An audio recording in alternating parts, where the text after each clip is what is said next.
جو لوگ اللہ سے رو رو کر دعائیں مانگتے ہیں انہیں کبھی اپنے نصیب پر رونا نہیں پڑتا۔ تہجد تو اللہ کی لاڈلی عبادت ہے اور تہجد ادا کرنے والا اللہ کا لاڈلا، پھر وہ اپنے لاڈلے کی دعا کیسے رد کر سکتا ہے؟ نبی کریم صلی اللہ علیہ وآلہ وسلم نے فرمایا کہ جو شخص جمعے کے دن سورہ کہف کی تلاوت کرے تو اس کے لیے 2 جمعوں کے درمیان نور روشن ہو جاتا ہے۔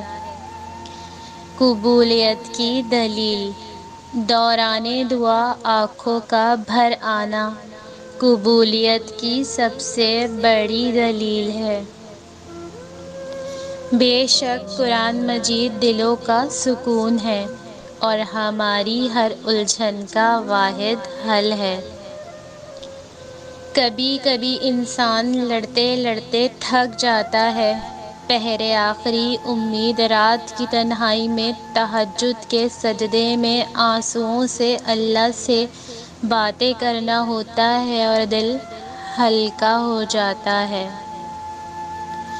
اگر آپ کے اندر وہ آواز موجود ہے جو پکار پکار کر آپ کو بتاتی ہے کہ یہ چیز حلال ہے یا حرام ہے، تو اللہ کا شکر ادا کریں کہ آپ کا دل ابھی زندہ ہے۔ میری دعا ہے کہ دنیا آپ کا دل توڑے تاکہ آپ کے دل میں اللہ کا نور داخل ہو سکے۔ دعا کی قبولیت کی اس سے بہتر نشانی اور کیا ہو سکتی ہے کہ اللہ نے اب تک آپ کا دل دعاؤں میں لگایا ہوا ہے۔ کیا کہا؟